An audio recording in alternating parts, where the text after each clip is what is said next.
Yang saya sampaikan adalah saya dititipi dokumen dan dokumen itu bisa menjadi bom waktu. Itu kalimat saya. Oke. Saya lebihkan, saya kurangi. Dan saya bilang dokumen ya, artinya saya tidak bilang saya pegang video, saya tidak bilang saya pegang foto. Kenapa ini bisa saya sampaikan? Karena tidak lama dari saya bicara itu, kemudian beredarlah video-video atau apapun lah kepada saya terkait kasus terong Ibu Iriana. Oke? Dan banyak sekali YouTube itu mengarahkan seolah-olah karena saya bilang itu, maka kemudian ancaman saya terkait Ibu Iriana adalah terkait terong itu. Saya adalah orang yang sama sekali tidak mengurusi hidup pribadi orang. Oke. Karena saya sudah mengalami bagaimana ketika saya bersuara keras sejak Gibran kasus MK, itu suara saya terkeras kepada negara adalah ketika MK diacak-acak. Saya itu orang yang nggak pernah turun ke jalan. Hari itu saya turun ke depan istana. Apa yang dapat saya dapatkan adalah kasus file militer saya yang menjadi rahasia pengadilan militer.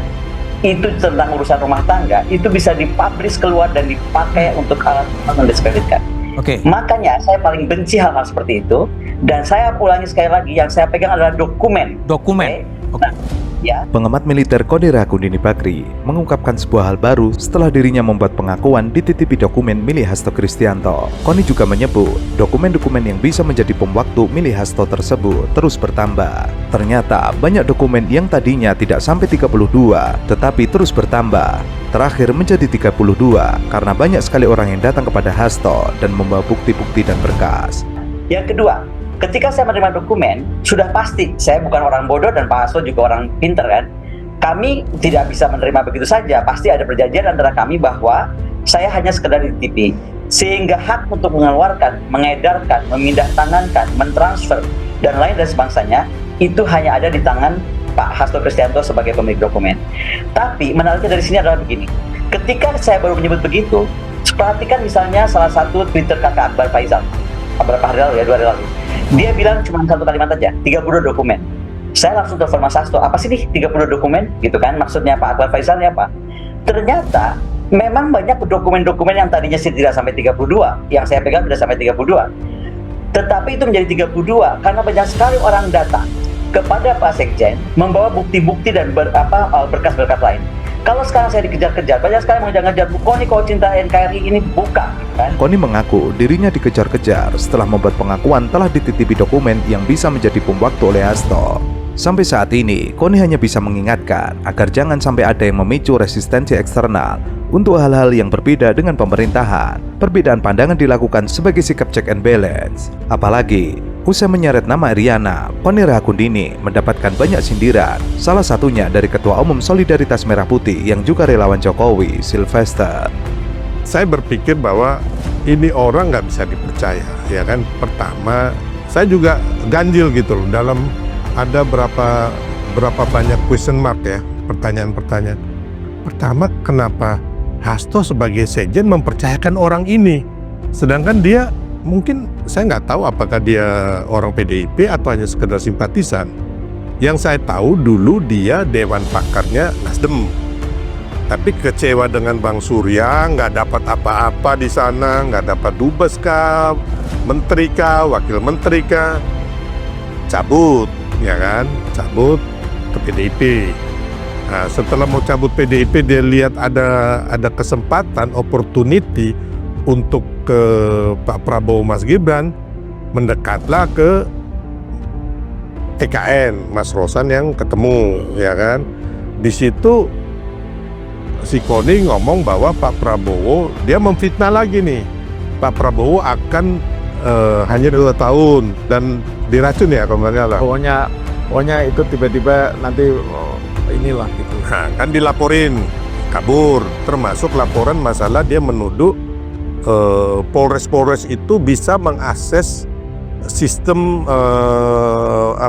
dari KPU, Sirekap itu Mas, dilaporin juga, ya kan? Karena kan memang nggak ada ini kan, Sosok Sylvester yang kerap membela Jokowi ini menyebut sosok Koni Ragunini Bakri adalah orang baru di PDIP yang kabur ke Rusia. Pernyataan Sylvester ini disampaikan usai Koni Bakri mengaku dititipi dokumen skandal pejabat milik Sekjen PDIP, Hasto Kristianto. Awalnya, Sylvester Matutina mempertanyakan dokumen skandal pejabat milik Hasto Kristianto yang dititipkan kepada Koni. Menurutnya, Koni adalah orang baru di kalangan elit PDIP. Kalau memang Koni ini punya bukti, kenapa Hasto menyerahkan ke Koni? Menurutnya, lebih masuk akal jika data ini dititipkan kepada Ketua Umum PDIP Megawati Soekarno Putri atau Ketua DPP PDIP Puan Maharani maupun Menko Polhukam Budi Gunawan. Kalau memang ada bukti-bukti seperti yang dituduhkan Mas Hasto, Konira, buka aja. Saya pun pengen tahu gitu loh. Kan ini kan hanya ngomong aja nih, katanya bom molotov. Ya kan, setelah saya bilang, Pak, itu bukan bom molotov, Pak. Itu peluru hampa. Itu bukan yang bilang jadi bom waktu. Bom waktu ya kan. Ada video-video. Terus saya bilang kan ke Pak Jokowi, Pak, kalau memang ada, kan Bu Mega ini kan ketua umum partai yang termasuk berkuasa sebenarnya, ya kan? Kenapa nggak dilaporin ke Bu Mega? Atau dilaporkan saja ke Mbak Puan sebagai ketua DPR loh, punya hak dan kekebalan yang macam-macam di situ. Ya kalau saya umpama punya dokumen saya kasih ke Mbak Puan pasti aman lah dan terjaga lah kan, ketua DPR Mas. Ataupun sekarang ini Pak Budi Gunawan yang dulunya bekas kepala BIN yang dekat dengan Merah lah ya kan. Dan sekarang ini Menko Polhukam, atau bila perlu kasih ke Pak Prabowo.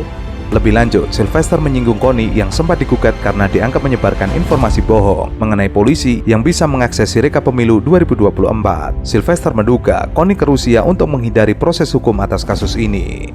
Satu, bukan pemilik. Yang kedua, ketika kita membuka sebuah rahasia negara, kita ini ya, di sini kan ada dokumen itu 3 orang ya. Saya, Mas Hasto, Pak Andi Wijayanto, mantan Gubernur Lemhanas. Kami ini orang pertahanan. Saya dosen di Sesko TNI, Angkatan Darat, Angkatan Laut, Angkatan Udara, Sesko TNI. Oke? Kami ini tahu betul berapa besar dokumen ini akan bisa berbahaya atau tidak, dan bagaimana kita harus menghandle. Sehingga saya sampaikan, saya itu berkoordinasi dengan aparat yang saya sebut aparat merah putih, baik dari polisi maupun dari TNI. Karena saya bilang ada juga banyak aparat yang tidak merah putih, mungkin orang bilangnya parcok lah dan lain-lain. Saya sebutnya antara merah putih atau tidak. Ini semuanya saya harus sebutkan karena begini, masalah dokumen menurut saya itu hanya akan keluar ketika dalam beberapa kasus partai yang oposisi kita, oke lah kita nggak menggunakan oposisi, tapi saya melihat begini, PDIP ini sekarang dianggap seperti seolah-olah sedang dibentuk menjadi partai musuh bersama. Aneh sekali. Padahal ketika tadi disampaikan ya oleh pada saat pembukaan tadi, oposisi atau partai yang tidak sama dengan pemerintah itu perlu sebagai check and balance gitu. Jika ini ditekan, dan saya mengalami penekanan itu, saya nggak akan curhat di sini karena bukan tipe saya curhat, tapi penekanan itu banyak. Lawyer saya itu mundur karena diancam. Kalau terus bantu Bu Koni, kami akan menindak anak kamu, istri kamu dan lain-lain. Jadi ada tekanan seperti itu. Masalah IKN tidak di stop, hanya memang anggarannya agak kecil ya. Enggak di stop Bang Rey. Jadi gini Bang Rey, pembangunan itu udah sampai 3 tahun ya. Dan kalau kita ke sana itu bangunan yang besar-besar memerlukan biaya besar tuh udah terbangun di IKN. Jadi harus ke sana dulu melihat. Terus yang kedua, masalah pajak 12% tetap jalan kok. Jadi ini hanya direvisi, seperti kita membangun rumah, membangun gedung, ya kan? Kita bisa revisi atau review, tapi nggak dibatalkan sama sekali. Jadi sebenarnya nggak ada problem gitu loh, ya kan? Apa yang dilakukan Pak Jokowi kemarin, ya kan, diteruskan oleh Pak Prabowo, gitu. Ditambah beberapa program-program Pak Prabowo sendiri tentu. Juru bicara Jokowi, Sylvester, kembali menjadi tertawaan dalam dialog Indonesia Pagi TV One. Awalnya, Sylvester mencoba membela Jokowi terkait dengan dana pembangunan IKN yang di-stop oleh Prabowo. Namun, menurut Sylvester, pembangunan IKN tidak di-stop dan terus dilanjutkan. Namun, pernyataan Sylvester tersebut menjadi tertawaan para narasumber. Pasalnya, Prabowo jelas-jelas men-stop dana pembangunan IKN dan berakibat berhentinya seluruh pembangunan IKN. Ya. Diteruskan tapi ditunda begitu Bang? Nggak ditunda, nggak ada yang ditunda kok. Mana yang ditunda? IKN nggak ditunda. IKN nggak ditunda. Oke. Ya kan? Terus pajak 12% itu tetap hanya direvisi hanya Itemnya. itemnya untuk yang benar-benar untuk barang mewah kan gitu. Nggak ada yang ditunda. No problem. Itu kan sama yang mengatakan Pak Gerindra tidak menyebut Gibran sebagai calon wakil presiden bukan berarti tidak akan dicalonkan. Nah, itu bisa deh. Oke. Balik lagi soal itu. Prioritasnya Pak Prabowo bukan di proyek IKN. Nah ini nasib Pak IKN bisa gimana ini? Ya pokoknya dikasih biaya untuk perawatan, karena kalau tidak mangkrak kayak hambalang. Bisa berpotensi mangkrak nggak? Bisa, makanya itu diatur seminimum buat apa? Tinggal Pak Menteri Pak Bas mengatur ini. Paling tidak terawat, kan ini lagi musim hujan. Kemarin bandara tenggelam, kemudian jalan sudah patah-patah karena tanah ya, itu dan sebagainya. Banjir, bukan apa-apa. Ya, tinggal monumennya aja. Ya apalah banjir atau apa. Tapi artinya harus ada dana itu, karena kalau tidak sama sekali dana perawatan itu mangkrak. Itu nanti buaya-buaya balik itu. Ya kan beruang madu balik karena kan habitatnya dirusak. Kami dengar beberapa pekerjaan udah ditarik balik nih ke Ya, Jakarta karena memang nggak bisa dibayar dan tidak dibayar. Iya, bukan ditarik kembali, ada yang Memang belum nggak bisa bayar. Iya, ada yang belum dibayar. Artinya dengan target yang tadi Pak Prabowo kan sempat bilang ya sebelumnya bahwa kita akan pindah nih 2028. Jadi itu Ya itu kan memberi angin surga aja kan nggak mungkin, karena bangun dari awal saya katakan. Siapa ke pendahulunya? Iya kan dari awal saya bilang pindah negara ibu kota tuh 20 tahunan di seluruh dunia. Jadi kalau 2 tahun Pak Jokowi sudah bilang nggak bisa, nggak percaya sih. Investor datang asing nggak ada tanah PKS percaya PKS. Greenfield itu dari dulu nggak akan ada, selalu harus APBN yang bangun, baru investor lihat mau datang. Kalau dia sudah datang, ini di hutan gue mau nanam apa? Gitu. Pembangunan ibu kota Nusantara paling tidak membutuhkan dana 466 triliun rupiah karena luas IKN yang luasnya 4 kali Jakarta. Sampai saat ini, tidak ada investor dunia yang tertarik membangun IKN. Secara bisnis, memang tidak ada cuan di IKN. Apalagi jarak antara Jakarta dengan ibu kota Nusantara jauh, bahkan disebut yang terjauh di dunia. Ditambah lagi harganya mahal dan biasanya akan gagal. Jika mengandalkan APBN untuk membangun IKN, hal itu sangat tidak realistis.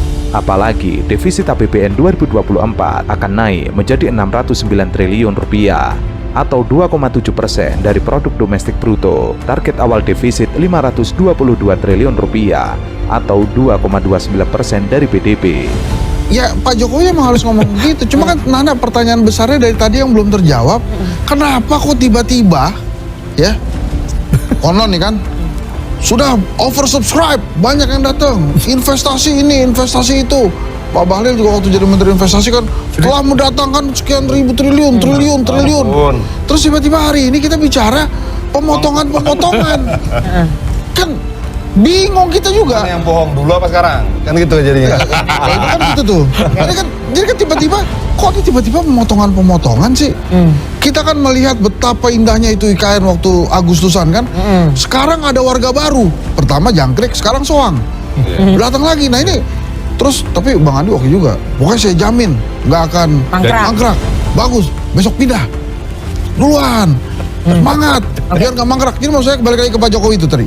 Jadi pertanyaan besarnya, sebenarnya kita sekarang, Nana keren deh, kalau di political show ini bisa menjawab, ini hasbabul nuzul nih tiba-tiba ada pemotongan yang tiba-tiba kurang ini akibat apa? Akibat kita salah hitung di awal atau akibat ada penambahan di atas kertas, angkanya gede, tapi nggak ada di realnya. Iya, kurang karena kurang matangnya perencanaan. Iya, itu. Sebenarnya. Apalagi pemerintahan Prabowo Gibran akan fokus merealisasikan program makan bergizi gratis. Semuanya akan menjadi rebutan anggaran. Program makan bergizi gratis lebih jelas dampaknya untuk rakyat ketimbang IKN. Mencari dana utangan dari luar negeri atau lembaga internasional juga berat karena keuangan sebelah negara maju dan lembaga keuangan dunia sedang kering. Apalagi mundurnya kepala otorita ibu kota Nusantara Bambang Susantono dan wakilnya Doni Rahayu bertanda ada masalah dalam IKN. Jadi kalau ditanya kalau tadi mau dibikin destinasi wisata, siapa mau pergi ke sana, Pak? Mau dimakan buaya? Kalau hujan kan enggak. Jadi supaya terawat barang itu tidak memerlukan anggaran yang maksimal, ya sudah. Daripada Gibran terus kemana-mana bagi-bagi susu nggak penting, ya mending berkantor di sana. Bisa ketemu kepala-kepala daerah di seluruh Kalimantan, langsung di sana. Selesaikan persoalan-persoalan tanah adat. Sampai hari ini masyarakat ada di sana masih terpinggirkan. Kami di wilayah perbatasan Kalimantan Utara masih butuh jalan. Negara ini sudah berutang terlalu banyak sama orang Kaltara misalnya. Daerah-daerah pedalamannya sampai sekarang nggak ada nggak ada jalan raya. Selain masalah investasi yang sulit masuk ke Indonesia, penyebab investasi masih susah masuk ke Indonesia secara umum adalah soal korupsi. Hal itulah yang membuat kepercayaan investor terkikis ketika hendak menaruh modal di Indonesia. Saya pergi ke Luwuk, masuk ke Poso, Danau Poso tuh, karena mesti backup LSM Pro Lingkungan di situ. Oke, datang pengusaha, dia bilang, Pak Rocky, saya eksportir kerikil ke IKN. Dan kamu betul? Ya. Ada dari Poso itu, ya Poso Palu segala segitu, pinggiran itu. Dan kamu betul, dia berhasil rugi 20 miliar belum dibayar. Kerikil. Saya kasih aja parsial-parsialnya tadi. Beberapa waktu lalu saya pergi ke Taman Bunga Nasional di Malang, Batu Malang. Taman bunga yang bagus betul, peninggalan Belanda. Kepala desa bilang begini ke saya, kami mensuplai semua bunga ke IKN, diambil dari Batu Malang rupanya, bunganya bagus-bagus. Terus apa masalahnya Pak? Sampai sekarang kami nggak dibayar.